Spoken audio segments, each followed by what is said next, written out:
Well, where'd he go? Oh, he cut himself off. It's a dream come true. Here, I've got to go, Ranjit, but thanks a lot. 0345 6060 973. Well, he was going to say something else, but we'll never know what it was. Damn it! Oh, well. We're just going to have to live with it. Dill texts, the front page of tomorrow's Daily Mail says, PM, working from home doesn't work. Says man who works from home. That's true, yes. Yeah, the Prime Minister is a man who works from home, and he is saying working from home doesn't work. Confused? Yeah, I'll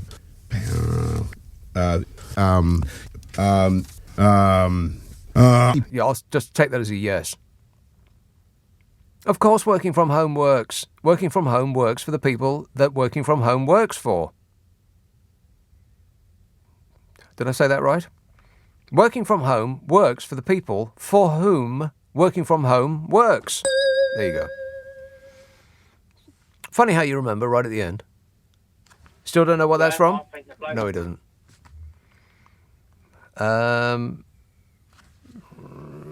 Size of moon the size of Australia. Right, read that one. I'm cutting and just cutting. Joe says it's all to do with the fact that the moon is 400 times more distant from the sun than it is from the Earth. Yeah, I know that. Well, I don't know that, but I know that it is equidistant from something or other, and nobody really cares. But it is highly suspicious that the moon is precisely big enough and far enough away from us and the sun to completely cover, but not overcover, the sun when it gets in between it and us. Don't you find that a bit weird? Because if the moon was just slightly smaller or nearer the sun than us, then it wouldn't cover the sun. It would be there would be a halo around it. But there isn't. It precisely fits over the sun. How unlikely is that? Don't you think? Please don't call me and say it's good. You can if you like, but there's no guarantee you'll get on. God's got nothing to do with it. It's just, it's so unlikely an occurrence that the moon is precisely big enough and precisely far enough away to completely cover but not overcover the sun, that it fits exactly onto it when it goes in front of it, that I just find that surprising. I am surprised. 034, that's all I'm saying. 0345 6060 973. But somebody should definitely look into that. You can text 84850, email nicka@lbc.co.uk, and if you're on Twitter, it's @LBC. It's 11:30 on LBC, the news headlines with Jack Foster. This is LBC with Nick Abbott. Right, so what are we doing? Gibbon, we're doing a radio show, but it does remind me I do a Super Soaraway podcast with Carol McGiffin. Yeah. In which Carol McGiffin and I try to solve people's problems while laughing our faces off. If you would like us to solve your problem, simply send it to the following address, nickandcarol@global.com, nickandcarol@global.com, and wait for total satisfaction. Total satisfaction is guaranteed, yes? No. The podcast is called What's Your Problem with Nick and Carol? And in the most recent episode, of which there are over 100, we've done over 100 hours of highly amusing chit-chat that we just pull out of our ears. Not our ears, our ears. And the latest one includes, but is not limited to, which awards ceremonies to avoid, like the plague. And how not to play golf. And learning Latin, or not, as the case may be. If you wish to be amused, and I think it would be right up your alley, just turn your brain off, relax, float downstream. What's Your Problem with Nick and Carol is available on a Global Player, which is for Apple and Android. Stick it up your device and thank me later. No, wait. I've changed my mind. You can thank me now. Thank you. Global Player, what's your problem with Nick and Carol? Belsize Park. Judy. Mr. Abbott, Judy. I have telephoned you to correct you. I need to be corrected. Corrected. This gentleman, and I use the word advisedly, who was talking about the food bank, Yeah. he did not say 30 pence a meal. He said 30 pence a day. A day. A day. Which is Right, so- £2 and 10 pence a week. Don't spend it all in the same place, kids. So I just thought I would correct you, because Right. that is actually what he said. 30p a day. So that's breakfast, lunch, and dinner with I don't know what. the it's relevant just relevant 30p a snacks day. in between meals. Yes. He said those who knew how to cook and budget could make meals for 30p a day. Right. I'd like to see him live on 30p a day for a day. No, for a week or a month or a year. He And wouldn't. while I'm on the phone, I very much doubt he'd get through a day. I'd very much doubt he gets through a coffee. You can't. I mean, anyway. Well, that is true. Yeah, you can't even get a coffee for 30p. No. Can I also say something else? Uh-oh. Why are we subsidising, although they tell us we're not, the food and the drinks in the bars and the restaurants? Because they can't get by on 30 quid a day. But why are they not paying proper commercial prices for their food and drinks? Why are they subsidised in the Commons and the Lords and in Portcullis House? Yeah. And Well, I'd the have reason to- for that is because they're the ones that make the rules. Well, I have a project for you, Yeah. and I know you don't do homework. No, I don't. Can you get hold of something that I got hold of and they snatched it away from me? They have menus there. Can you get hold of a menu and read it to us I on saw the air? I saw a menu from there just the other day, and it looked like going back in time to the 1970s. Fine. Well, can you get hold of a copy? I went to, I'm sorry, I'm sounding so stroppy, but I'm furious. I went to an open day once at Portcullis House. Yeah. They have these open days for all different interesting places. And I went into Portcullis House and I was looking around and there was a dining area there. And another lady and I had a look, and on their sort of counter was a menu. And we looked at this menu and we got completely hysterical looking at what you could get and what the prices were.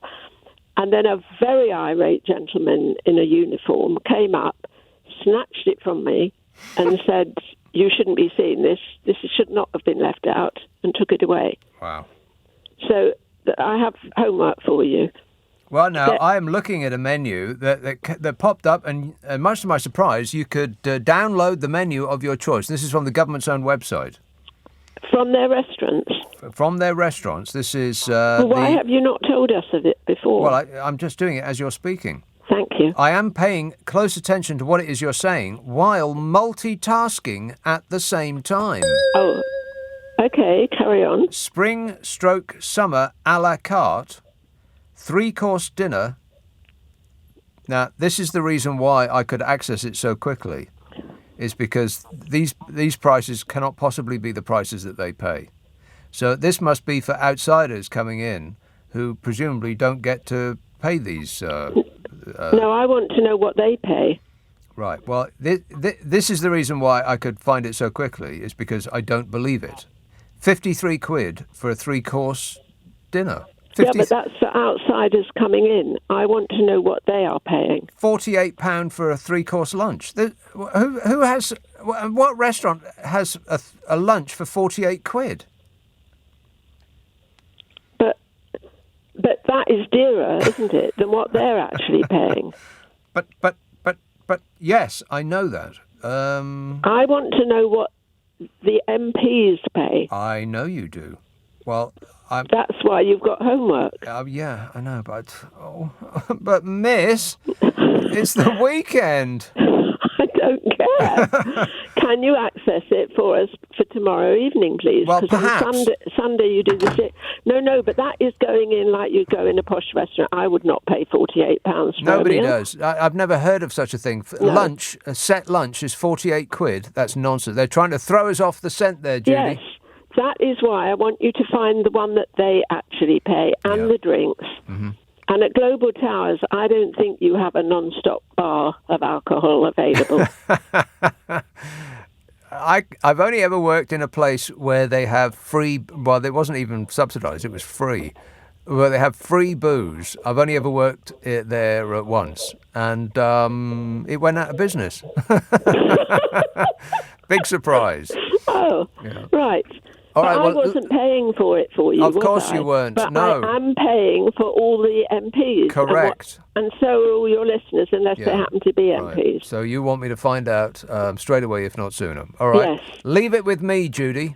Right, And I'll be listening tomorrow. Well, I'm bound to disappoint you tomorrow. Correct. I'll have forgotten about this piece of homework pretty much the moment I finish this sentence. Hannah texts, the shameless buffoon and Euro basher number one. Who can she be talking about? The shameless buffoon and Euro basher number one is going around EU countries pretending to care about them just to divert attention away from his law-breaking and to advance his wannabe Churchillian glory. And in the meantime, the country he's supposed to be running is in tatters. Tatters, Bodge. Yeah. Wait a minute. Well, I believe that the country in tatters is what the people voted for. They knew what they were voting for, as I have been yelled at about 1,000 times on the phone on this show. That and leave him alone, he's doing his best. Which is really alarming, because if this is him doing his best, we're screwed. Leanne texts, you should have more sympathy for Gove. He has to look in the mirror first thing in the morning. Well, that is a good point, Leanne. A good point, sensitively put. Paul says a can of worms and a cat amongst the pigeons are just two recipes from from Lee Anderson's upcoming 30p Meals cookery book. I was a little bit conflicted. I mean, okay, of course it was an idiotic thing for him to say, which is, should not be a surprise. People saying idiotic things seems to be a feature of this regime. But there is a lack of ability of cooking these days. I mean, how many times have I had a discussion about obesity on this show? Usually it'll be on the Sunday show, the format show. And the amount of times that experts come on and say, well, part of the problem is that people are picking up junk food off the shelves because they think it's cheap, but actually the quality of the product and the calories that they're eating and so on are completely empty, and it's rubbish food, and they'll be hungry the moment they've stopped eating it. The problem is that people can't cook anymore. And that is an actual thing. I mean, let's not pretend otherwise. Just because a Tory said it doesn't mean to say it's 100% wrong. You don't have to boo the moment they finish speaking. No! Although it does save time. There is an element that is true about that. People just don't cook anymore. That's a wild exaggeration, but not as many people cook today as they used to. That's undeniable. It's because, partly because, all of those labour-saving devices that we bought into, like the computer, for instance. The computer is a labour-saving device. As I must have said 1,000 times on this show. If you used, like in the bad old days...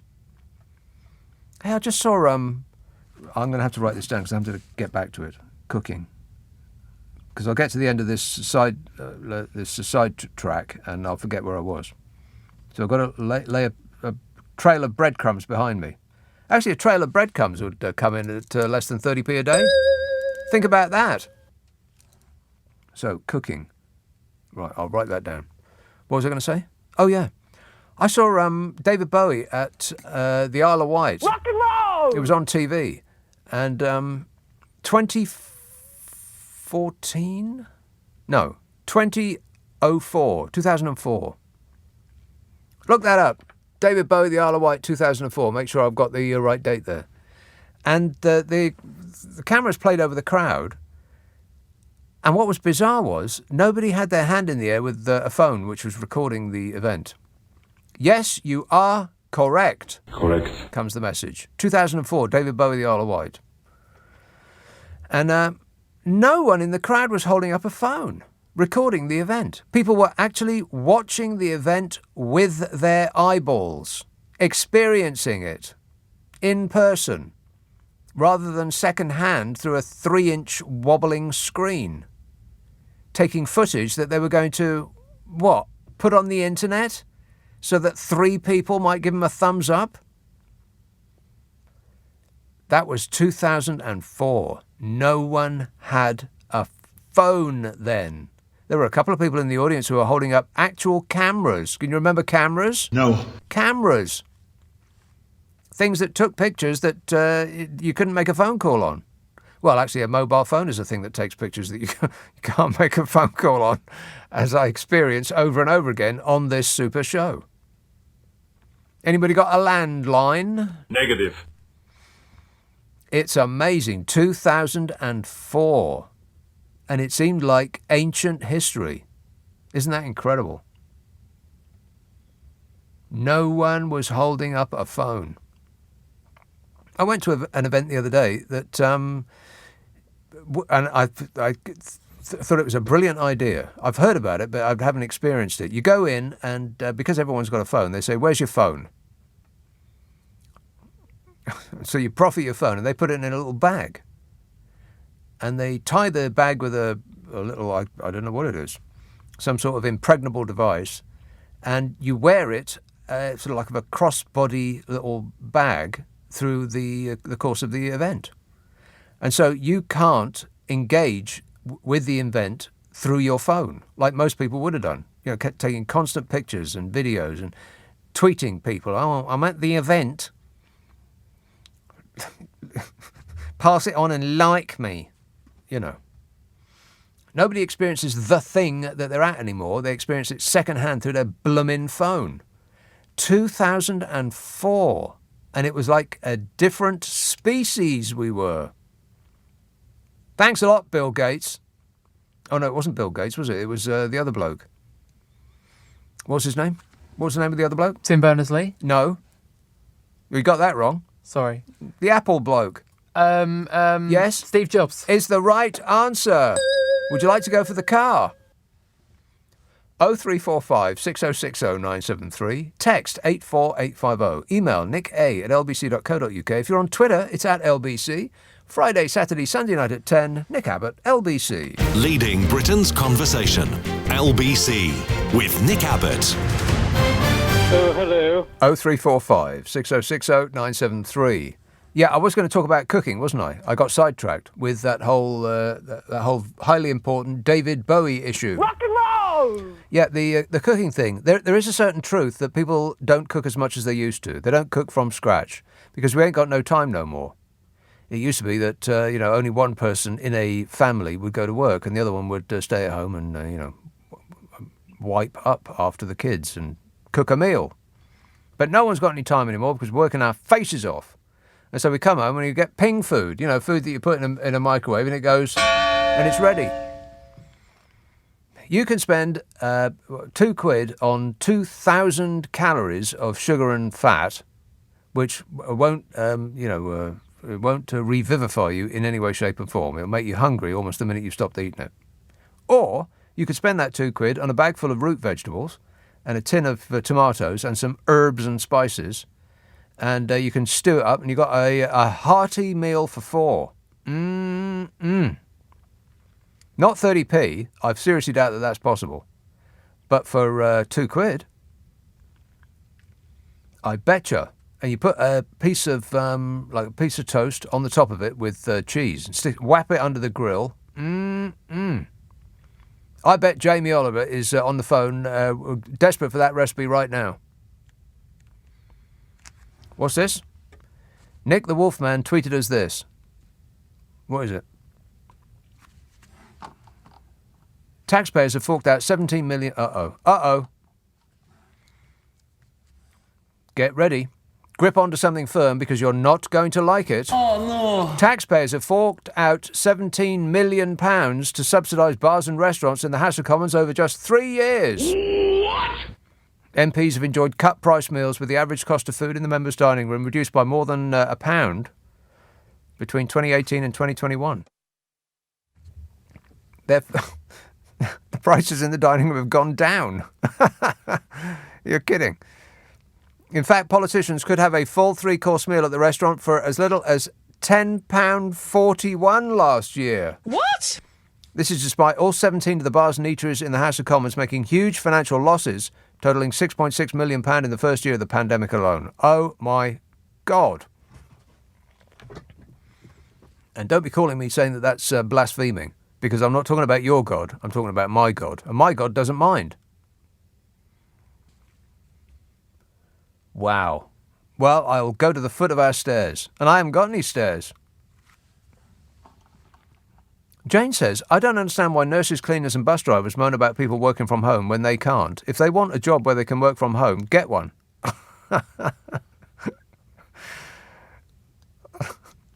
Huh. Jane, would you like to run the NHS? Can you start first thing Monday morning? You're just the kind of people that they're looking for. Chris says, what dog would Boris be? A dopey, scruffy, bumbling breed like a St. Bernard? Yeah, or like I said before, just anything that's not house-trained. Doesn't matter. Let's see. Who's been waiting the longest? Carnforth. Hey up, Annie. Hey up, Nick. I just wanted to make a comment about one of your earlier callers, who I presume was a young man. I don't really know how young he was, but he was going on about, he'll be quite happy when all the baby boomers have shuffled off their mortal coils and that they're all moaning about their pensions having gone down and everything. And I was thinking, oh, God, you've just fallen for it. You know, this is what the right-wing lot do. They pit people against each other. It's called divide and rule, and that's what they do. It's young people against old people, people who are working against people who haven't got jobs, people who are well against people who are disabled or ill. I mean, they just do it all the time. Yep, that is true. However, there is a but.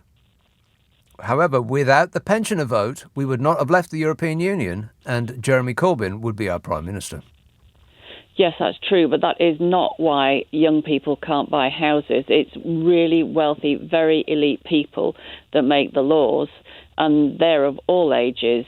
And you can guarantee that the children of those people, like Bodger and Rishi Sunak and Smug, they're not going to have any trouble getting houses. They'll have the bank of mum and dad who will give them 30,000, 40,000 for a deposit, and off they'll go. Yeah. And also, all pensioners are not wealthy.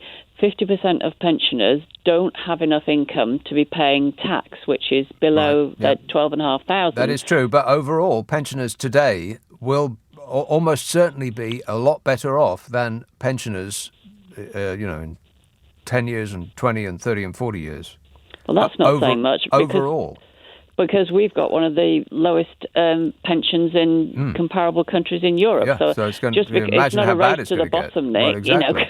I know, I'm aware of that, yeah. But it's also true that the baby boomers have ruined the world. But and there's a corollary to that. Any other generation would have done the exact same thing because we're all about immediate gratification. We at no point in the period when we were enjoying fresh, delicious petrol, were we thinking, well, at some point in the future, this is going to really screw it up for some future generation because we wanted to drive to the shops instead of walking 20 yards right now. Yes, but although I think if you're going back 20, 30 years ago, people weren't as aware of, how they're aware of climate change now. Well, I don't know. And I don't think it's just baby boomers either. No, I'm saying that any generation would have done it. It just happened to be them. Yeah. Because we're all selfish and we're all just we're remotely uninterested in having delayed gratification. That's not just baby boomers. That's everyone. It's just that all of the problems that have been caused through that period of time that they've been alive are now coming into sharp focus. For two reasons, as far as the climate change goes, there is like mounting evidence that we're in big trouble, but also the information revolution, which puts all of this stuff at our fingertips, whereas previously it was, seldom read.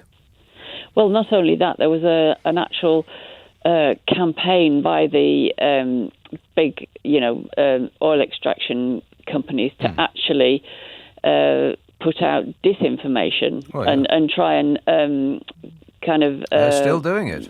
Yes, sort of make out that all the climate change, the scientists who were going on about climate change were wrong. Yeah. And there was that thing... the same as the cigarette people. Yeah. So it's always really wealthy elites. It's more to do with social class than your generation, or it's just wealthy people who have a vested interest, really wealthy companies who have a vested interest in.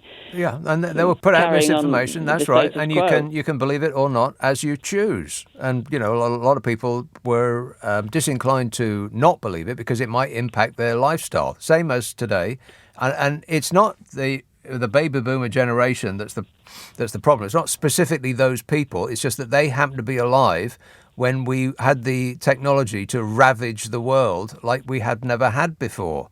And so you could say, well, it's their fault, but we would have done the same. Young people would have done the same and are doing the same. I mean, they're kidding themselves that they're saving the planet, and they're doing it by staring at their phones, which have all sorts of precious metals that got dug up out of the ground by some poor slave child who works 16 hours a day, 7 days a week, and is getting some sort of disease by doing it, by breathing in the poisonous air at that place. So they're not saving the planet any more than anybody else is. It's just that they know more about it than they used to. So what to do about it, I don't know. Let's call the whole thing off, Annie. What do you say? I think we should all just... Too late. Too late. This is LBC from Global, leading Britain's conversation with Nick Abbott. Hello, boys.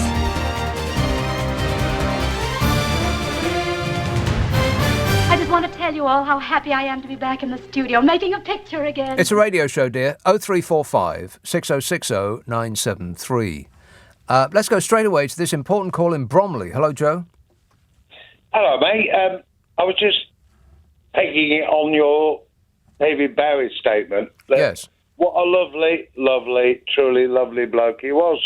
We were doing the Jack Doherty show at the Churchill Theatre for a few months, and he was the guest star. Right. And who's Jack Doherty? Well, you know Jack Doherty. You must know Jack Doherty. Well, it sort of rings a bell. I'm gonna have to. It's not his real name. It's not his real name, but it's his stage name. Well, and David Docherty. Doherty. Yeah, Jack Doherty. And his prime guest that day, of course, was David Bowie. What a lovely, truly wonderful human being he was. I live in Bromley. He was born in South London's just down the road. What an amazing bloke. So we do the gig. He does the interview. We're de-rigging. We want to get in the pub. He's done his bit. They're still chatting away. And he goes, what are you doing, lads? Well, we're de-rigging, mate. And he goes, can I help? What?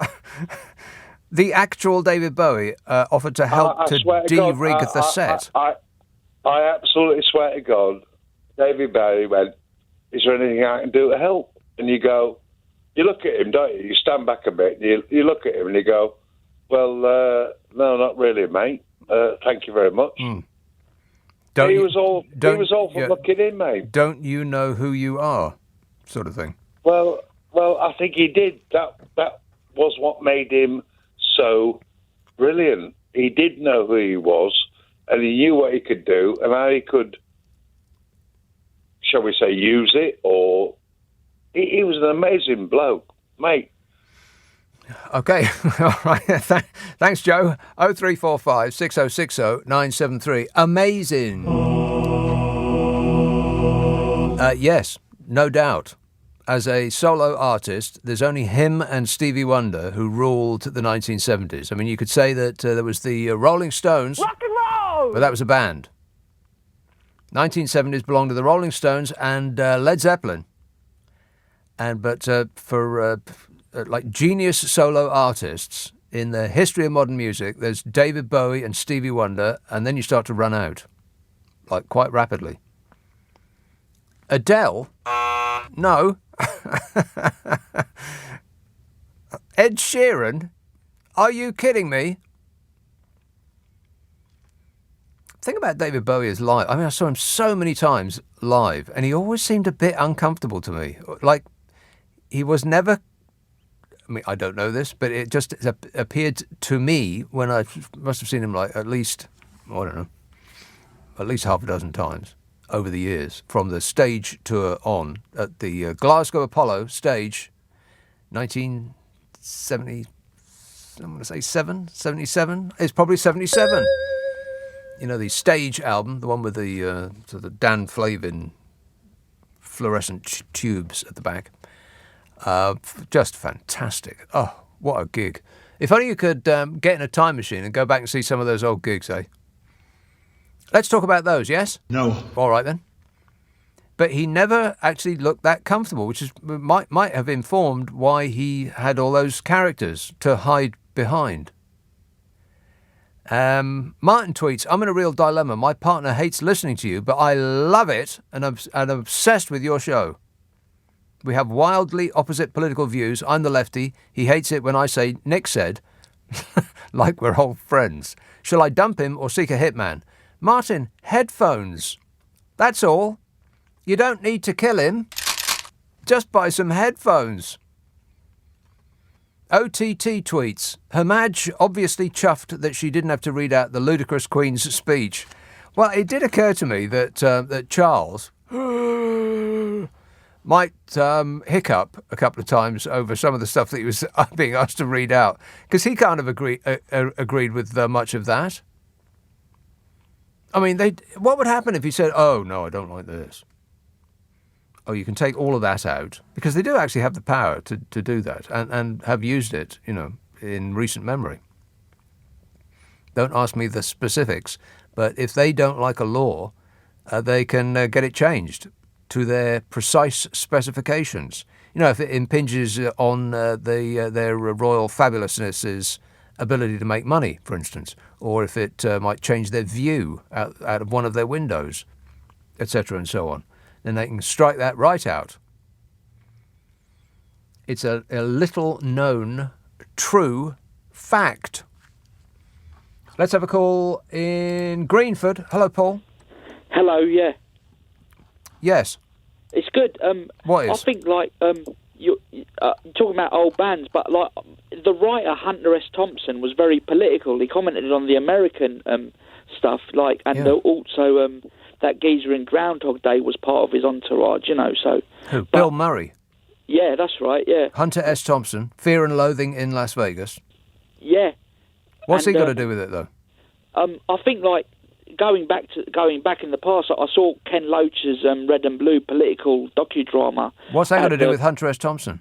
Oh no, or sorry, Bill Murray? yeah, I was going back a bit, but it's like well, you're just randomly picking names and facts from the past. Yeah, but Keir Starmer, they're making him out to be... Fast forward to the future. Keir Starmer, they're making him out to be bad because he's a public prosecutor. So. Oh, okay. Right. Well, you make a lot of good points. Thanks a lot, Paul. 0345 6060 973. Anybody have any idea what that call was about? No. Not one idea. I bet he doesn't know what that call was about. What was that call about, Paul? I'm not sure. Not sure. 0345 6060 973. A rare moment of honesty on this show. Wow. So that's what it sounds like. Ellesmere. Michael. Hi, Nick. Michael. I kind of agree with the Tory MP. I think people should take full responsibility and get hamper of organic food delivered by a butler. That's right. I think the real victim here is Boris Johnson. Me too. Because, people have 35p for a day? Yeah. Boris Johnson has nothing. He doesn't pay anything for exactly his food, right. so Boris Johnson has managed to get by on spending nothing at all. And look at the size of him. There's a fellow who's never skipped lunch. Absolutely. Just, phoned up one of the lords or one of your donors and get some money off them. Exactly right. It's that simple. I don't know why everybody doesn't do that. All right, excellent work there, Michael. Thanks for that. 0345 6060 973. I assume he was fresh out of material. Darryl says, I think that Michael Gove is just jealous that Bodger has so many entries on your soundboard, so he's trying desperately to coax you into sampling him. But don't rise to it. Gove should stick to what he does best, playing children's TV characters. I don't know about that. I mean, if Michael Gove hoved interview on a children's television programme, I can imagine the surprise. That's the sort of thing that would scar them for life. Desiree tweets, Gove thought it was fine to take the mick out of a Scouse accent due to the fact that it wasn't a seat the Tories will ever have. Well, that's a good point, yeah. What was he thinking? I mean, well, there's so many explanations, none of which reflect well on him. Including the part when he was completely sober and knew what he was doing. Sally says, I think I can make a meal for 30p. You mix flour and water into a thick soup. It's called gruel. All the rage in the 19th century at your local workhouse. The local workhouse? Is that one of those hipster joints? Let's have Wanstead. Jonathan. Hello. Jonathan. Hi, Mr. Abbott. How are you doing? Good, thanks. Well, I just wanted to make 3 points, if I may. 3? 3, yeah. Number one. We're lucky. Go on. Number one, I just wanted to say how much I enjoy your show. Oh, thanks. You're doing a great job. Absolutely love the show. Number two, earlier on you were saying about how nobody cooks anymore. I actually disagree. The household I live in, it's me and my wife and my 3 kids. Me and my wife both absolutely love cooking. I actually come from a family of cooks. And the one thing I like is, rather than doing fast food and that kind of thing, where I've got 3 kids, I actually enjoy cooking. One, because I find it relaxing and like a passion of mine to cook.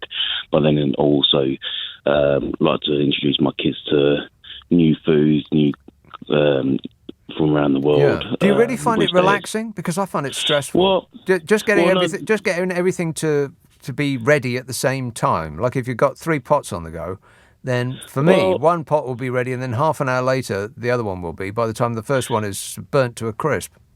Well, I mean, for me, one of my things that I've grown up. My parents always used to cook. My brother's a trained chef, so I've come from that's like cheating. Family.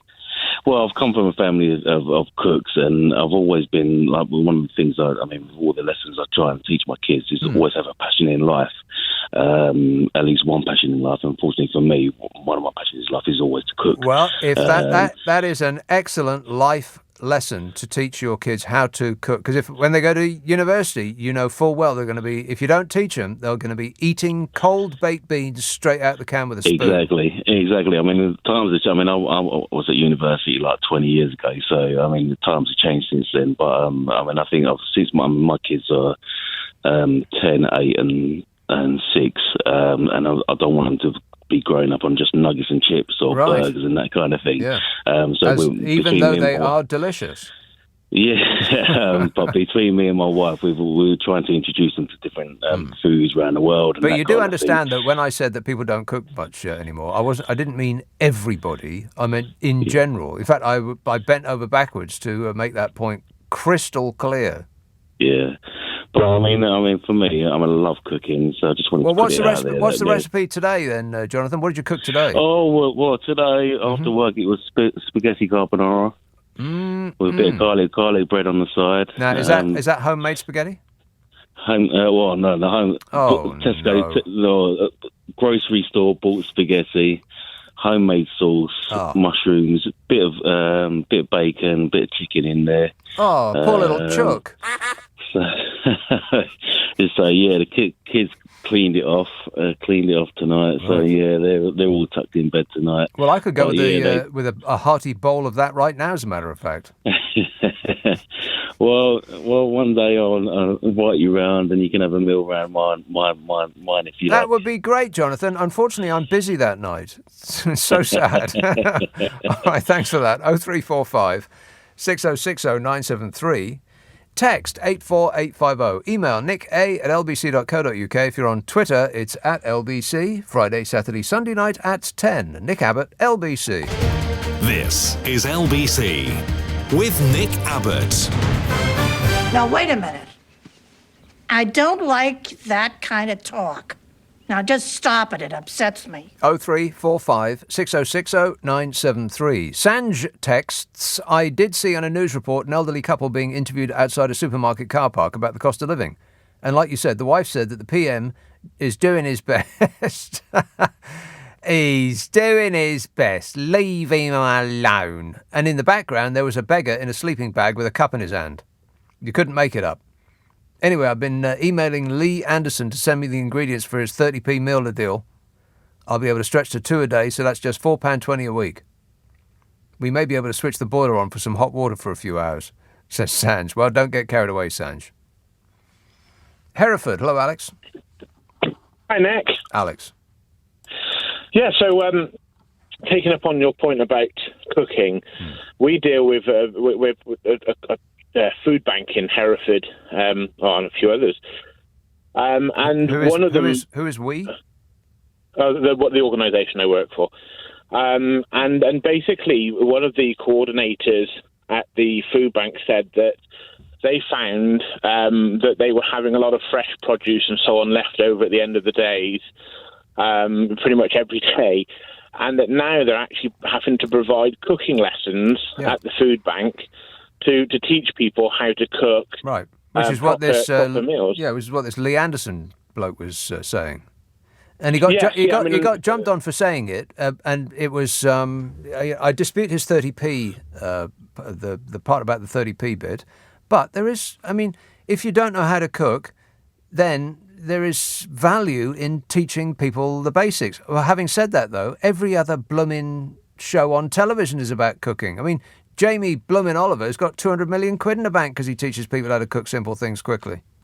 Well, that's it. But the other thing as well, though, Nick, is that a lot of the time it's down to the equipment that they have available. I was talking to the chap who was telling me all this stuff, and he was saying that some of their clients that come to the food bank don't even have an oven.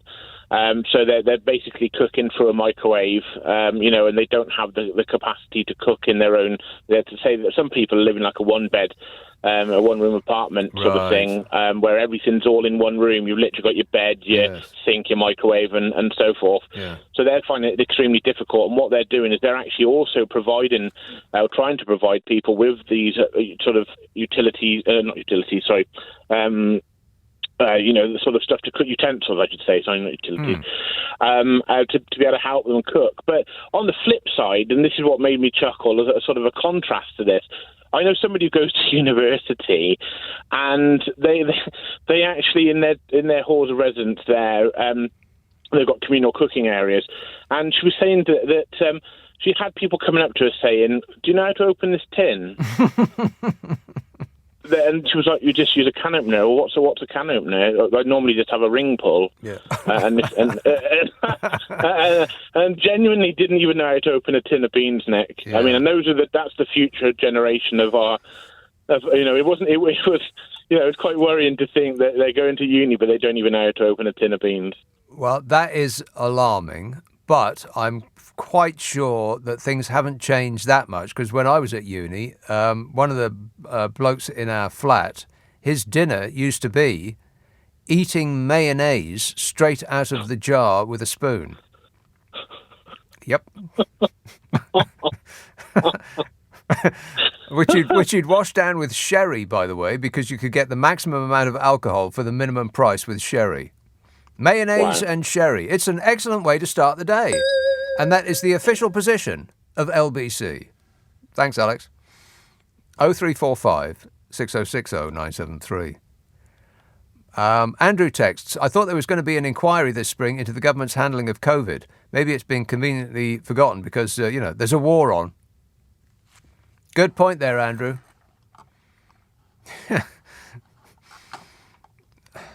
Jakey tweets, I've lived in multiple states where weed is legalised. Nothing changes societally or in daily life. The people who are going to use it just have safer taxed access. Billions in tax dollars could help the cost of living crisis and fund the NHS. Good point, Jakey. But that would mean that the government would have to do something different. And doing something different has the very great danger of being criticised for it, which is why they don't do anything different. They just keep sticking to the mantra that, this is a war, the war on drugs, that can be met, or can be won, rather. All we have to do is to become even stricter than we already have been. Because, that'll work. 0345 6060 973. Simon says, thanks for making me spray coffee all over my clean clothes. That coffee cost me 30p.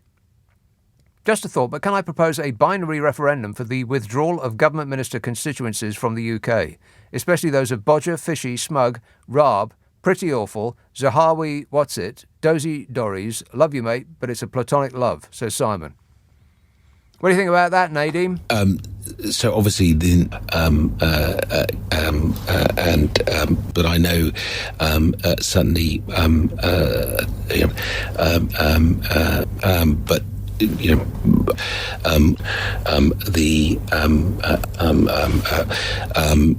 but obviously, and I'm afraid we're right out of time on that call. Tufnell Park, hello, Kate. An ecstasy of fumbling. Yes, Kate. Kate will be with us momentarily when she realises there's a 10-second delay. Oh, too late. Let's have Cornwall. Tara. Hello. Tara. You all right? Yes, thanks. It's actually a pleasure to get through to you. Oh, well, nice to talk to you, Tara. I will say what got me into LBC was James O'Brien. Oh, yes. But I love him, and I love you too. Now, it's the first time I've ever listened to you. Well, Tara, we are redoubling security in this building as I speak. No, seriously. No, you've made me spat my water out tonight. I've made you do what now? I drink water during the night. Water, yes. So, yeah, I was drinking it, and then you made me laugh. Oh, all my fault. Did anything get ruined? I'll pay for all accidents. You're right. No, I was going to say, I've been diabetic for 21 years now. Yeah. I stopped eating fast food and take-out meals because I didn't know what was in it. Right. So in cooking away like there's no tomorrow, I found, and because I'm on benefit, you can't afford to splurge. No. It's all cheap meals. Yeah. But you've also got to try and find nutrition in that as well. Well, that's right. Cheap doesn't have to mean bad. No, it doesn't. However, I got COVID about 18 months ago. Right. I've lost over 10.5 stone in weight. Yikes. How were you to begin with? Slightly on the plump side. Okay. Right. Okay. So is that a good thing? Is that a good thing or not? That you've lost all that weight? It's not good. I've now got an eating disorder. Yeah. Oh, right. Well, it seems to be going from bad to worse. Kind of, because I was managing it for years. Right. So now you have. Okay. So all right. So this has taken a serious turn. Maybe you want to speak to your GP. Have you got a GP? Yes, I've done that. Right. What'd they say? I've been referred to a dietitian who just, 6 months later, another 10 kilo off my chart. Still can't get back to me. Well, I don't know what to tell you. No, me neither. Contact. And just to add insult to injury, Yeah. I've just heard from my landlord today that I'm going to be made homeless because he wants to sell a house. Right. Are you really trying to bury this show? No, I think you're great. I'm not. Whoa.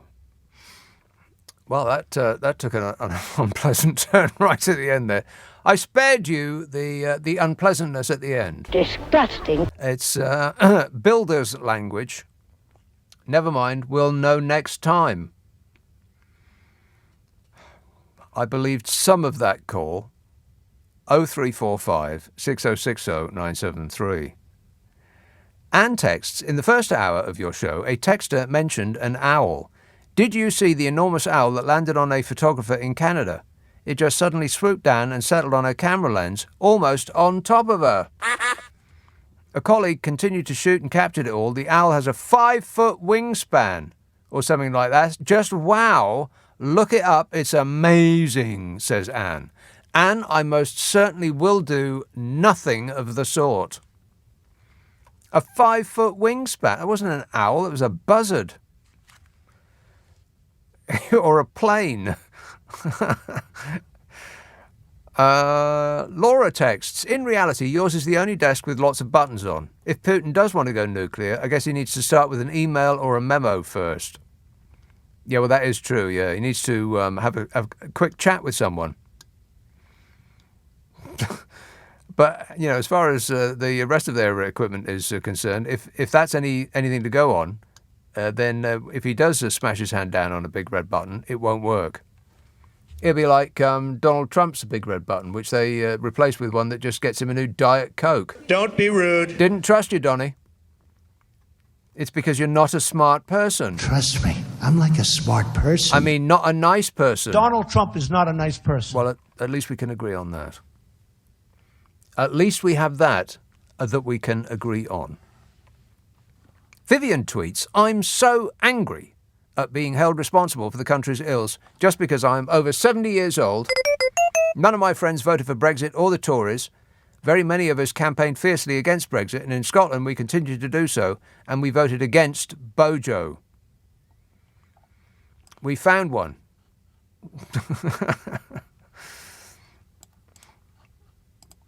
Took a while.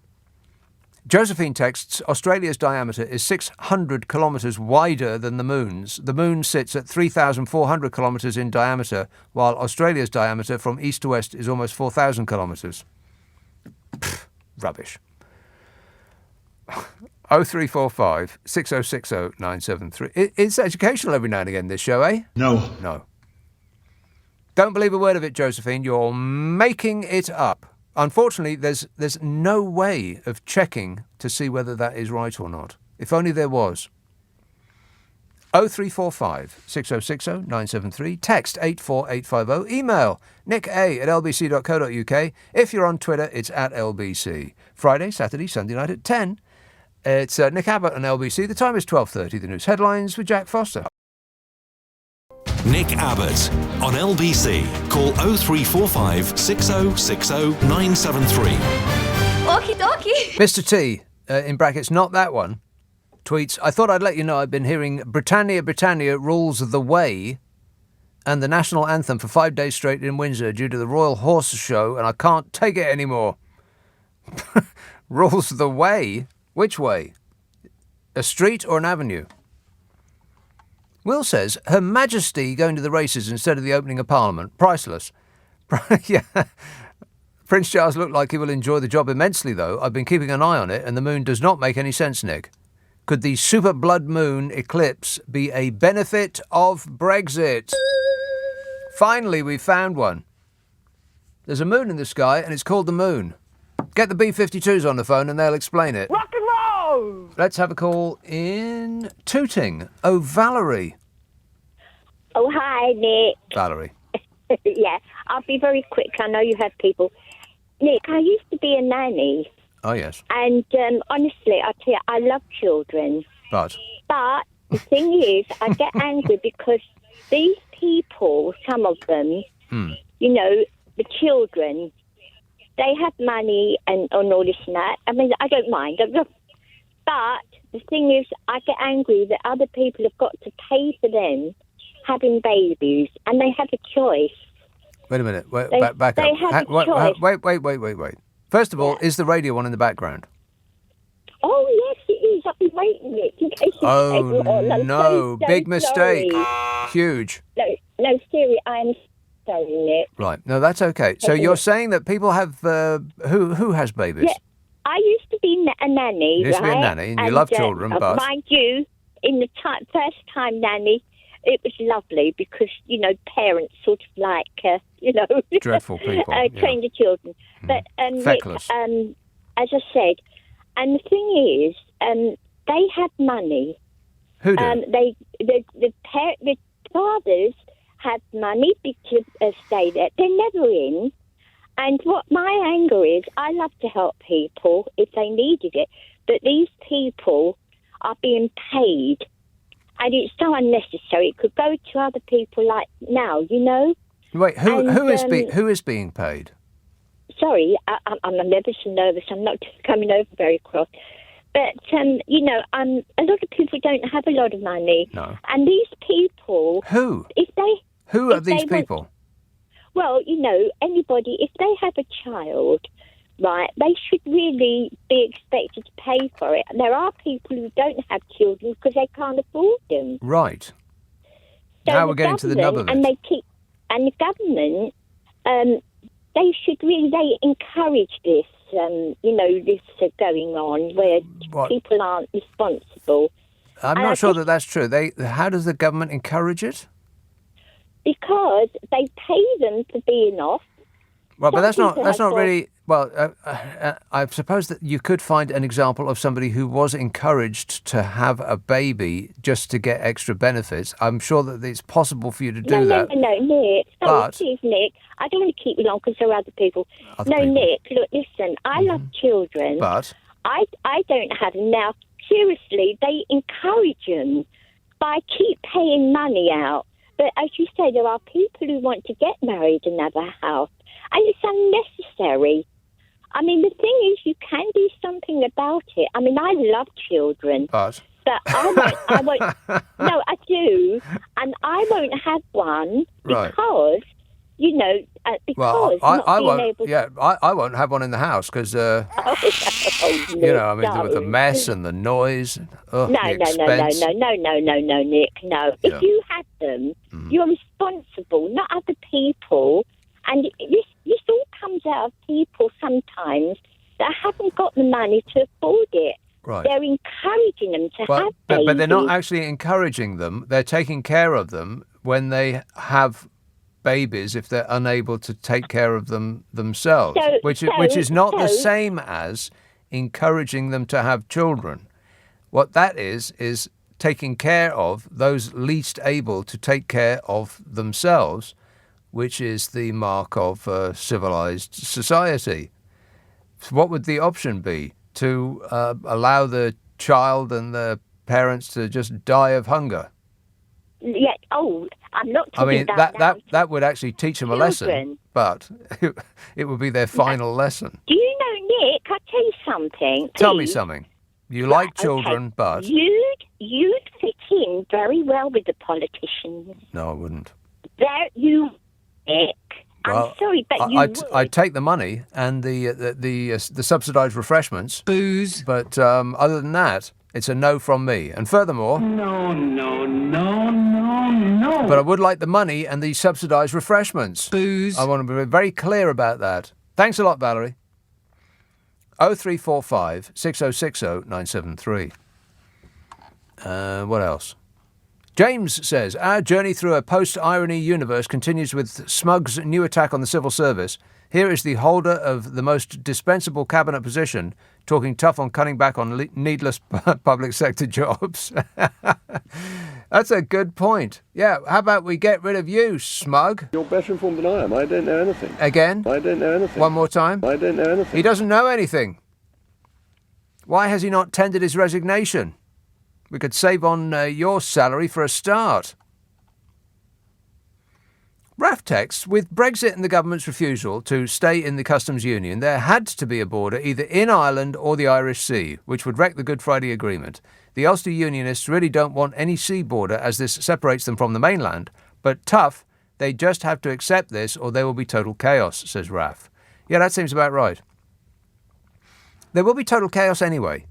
Even if the EU said, OK, well, we'll change our entire model of working just to accommodate you shouty Brits, and we will no longer check any goods coming into or out of the European Union single market. We will tear up all of the rules that to protect our customers, our citizens from, from faulty goods and poisonous food and pollution in rivers and pollution in the air and etc. and so on. All of these, all of this red tape that the government keeps promising that they're going to get rid of. But you should be very, very concerned when they do that. Warning, warning. Because the red tape is for your protection.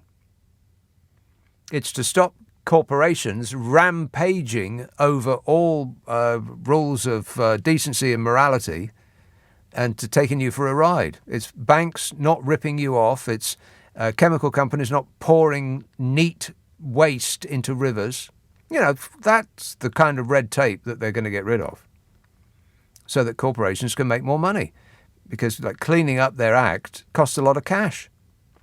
A lot of cash that they could donate to the Conservative Party, for instance. Just a thought.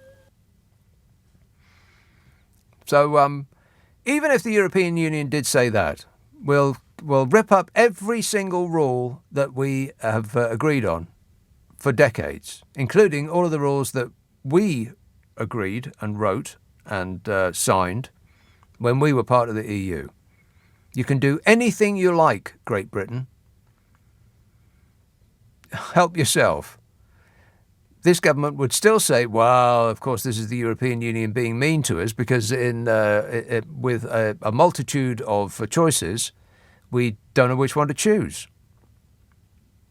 They're not restricting our choices, so we don't even know where to start. That's them being mean to us. This is what they're going to fight the next general election on. Picking fights with France, specifically. And this nonsense war on woke.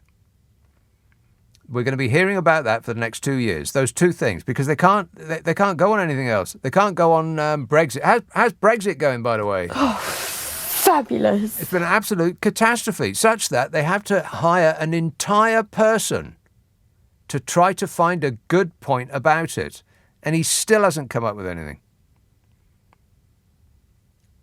It's going to be cheaper food and clothes and footwear. Is your food and clothes and footwear cheaper? No. All of these laws that we were going to tear up to give us our freedom. Which law specifically are you going to tear up first, Minister? Because so far, nothing. Not feeling any freer. In fact, our freedom has been restricted significantly. So they can't go on Brexit, and they can't go on their stewardship of the economy. And they can't go on law and order. Them being the centre of criminality in the Western world, by the amount of fines that they've had, 100 at the same address. Wow. So they ain't got law and order, and they ain't got the economy, and they ain't got Brexit. So what else have they got? A phony war on woke and picking fights with the French. The EU could give us everything they asked for, this government. Every single thing they asked for, the EU could give them. And it still wouldn't be enough because it's not the asking or the getting that's the thing. It's the fighting part. That's what this is all about. Painful, actually. What a way to run a country, eh? Dreadful. Kenny says, why did the Queen throw a sickie on Tuesday and was out amongst the horses at a show today? I say sanction her benefits. Let's see. Belsize Park. Hello, Faisal. Hello, Nick. Hi. Faisal. Hi. Thank you for having me on the show. I wanted to say something about the food and the reason why. I always get nervous talking to you. I don't know why. Nervous? Get on with it, man. Okay, here it comes. Does that help if I say that? If I shout at you in a very angry way, does that help? It helps me focus slightly more. Right. Basically, the reason why I'm calling is because the biggest secret from the food industry is the fact that the food they sell is processed by them, and they tell us it's the sugar and the fat and content in the food, and they're doing their best to lower those things. Right.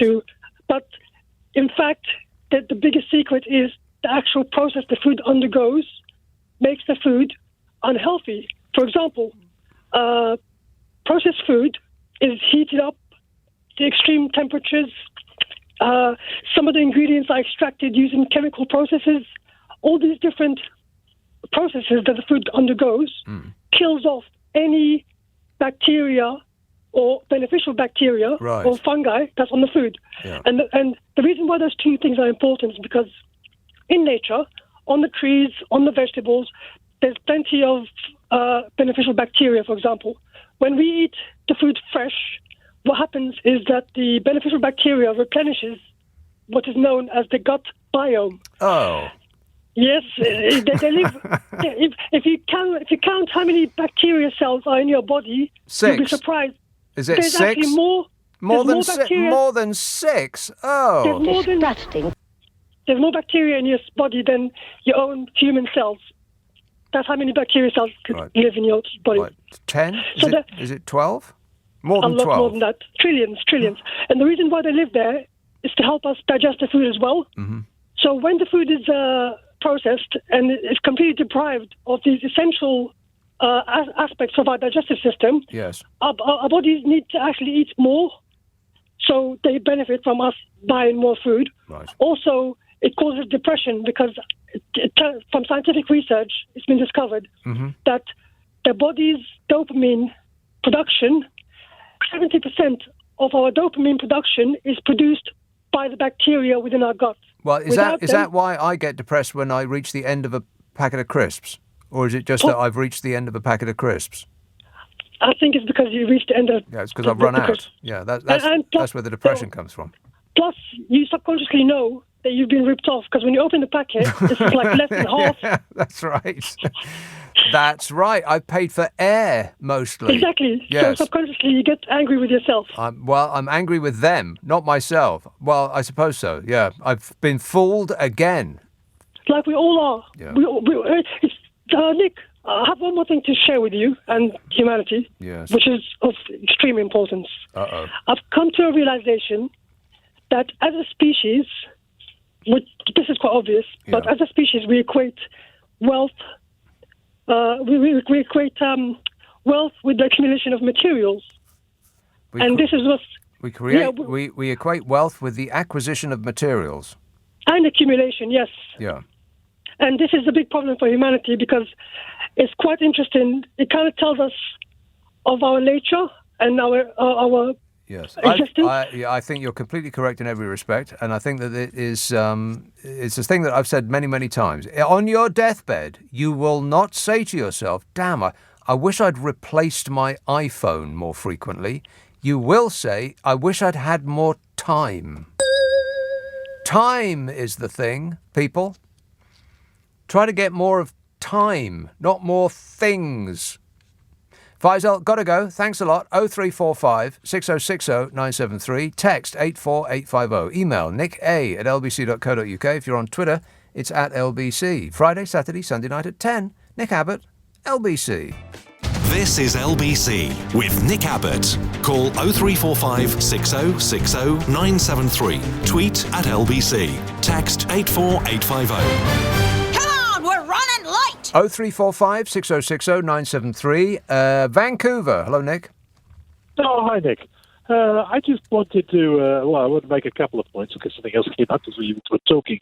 The other enemy that Johnson and Moog wants is people that work from home. Dreadful communists. Yeah. Which has absolutely nothing to do with the coincidental fact that many Conservative MPs and their donors have large part of their portfolio in commercial property. Yes, nothing to do with that at all as well. But the other thing I was going to say is I've spent a lifetime cooking very cheaply for non-profits, group homes, homeless shelters and what have you. I'm pretty damn good at cooking cheaply. But one of the things you realize about cooking is if you're only cooking for one or two people, it's almost impossible to cook cheaply.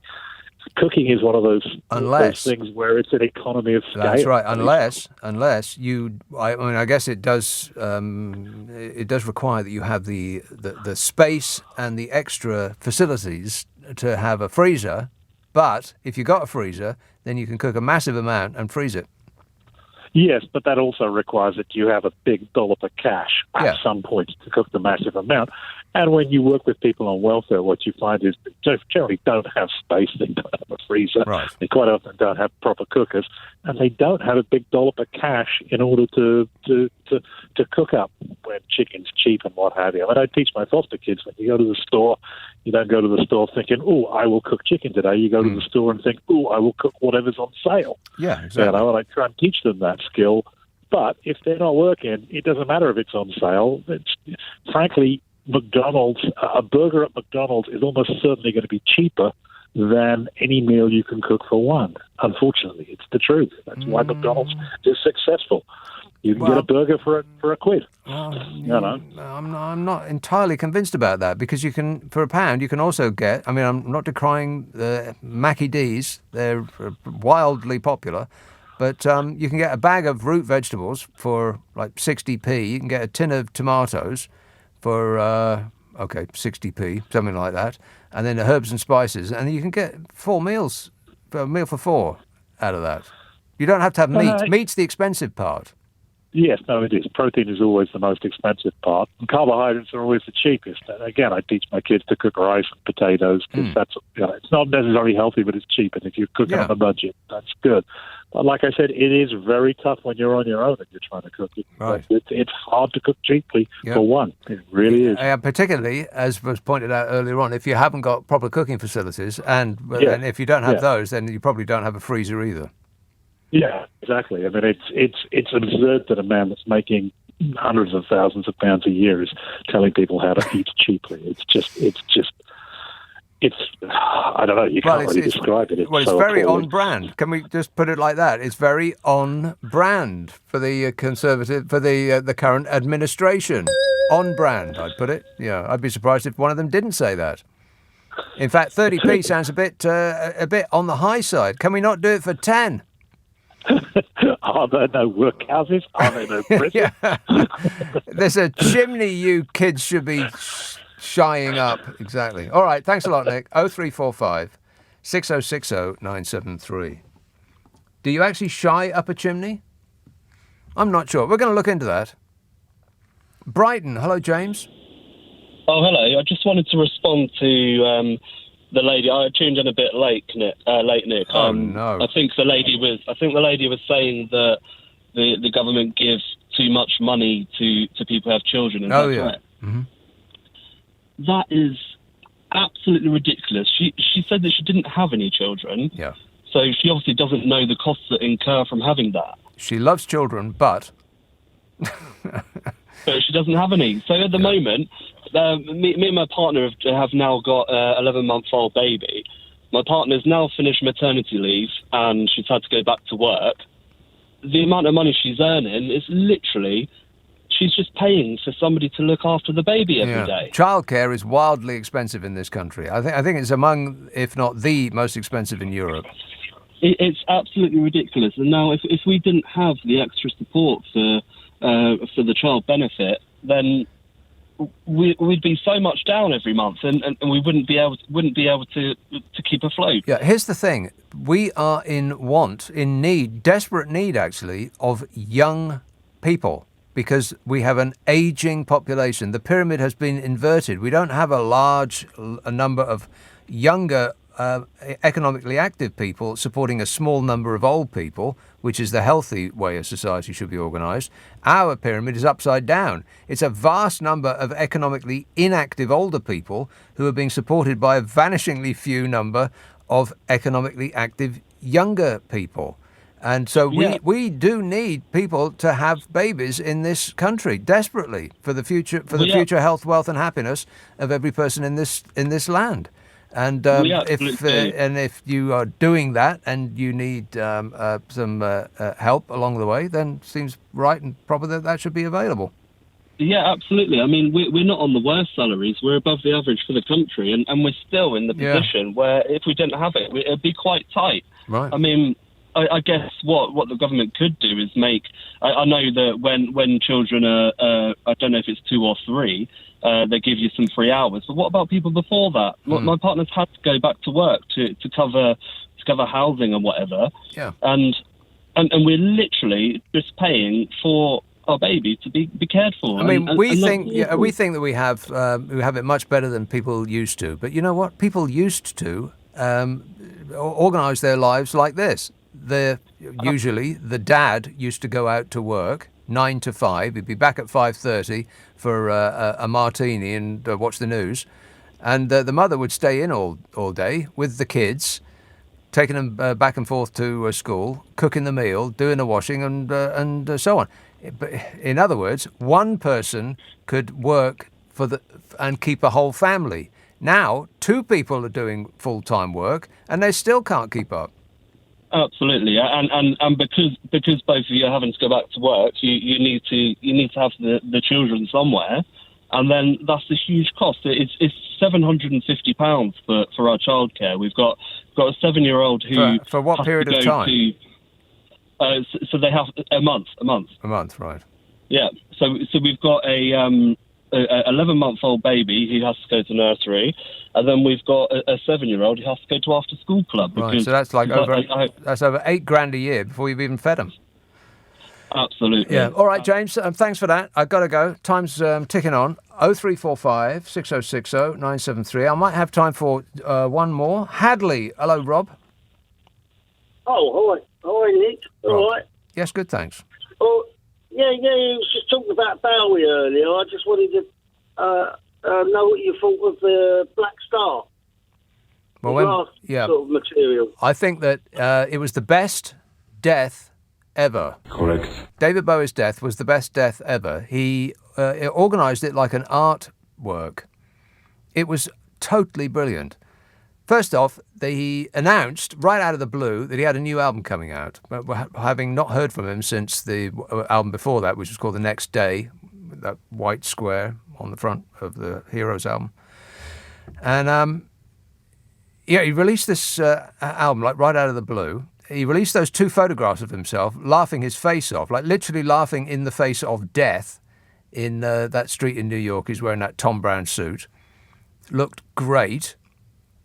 Then those 2 videos came out of him with the coins on his eyes, which is what you do with, the dead. And then he died like virtually the next day. There will never be a better curated death than that, is what I think, Rob. And that album, I had it on permanent play for at least 2 weeks. I tried listening to other music, but I just couldn't because everything else seemed silly by comparison. So I listened to it continuously for 2 weeks, and since then, I haven't listened to it at all. But I keep thinking I should. So that's what I think, Rob. That was probably a little longer explanation than you were after, but you did ask. I'm going to be back tonight at 10 o'clock. Ian Payne is here at 4, but first it's Clive Bull. Where is he? Oh, there you are. So that's you there. It's that one. Hi. Thanks very much, Nick. And coming up after the news at 1, Boris Johnson has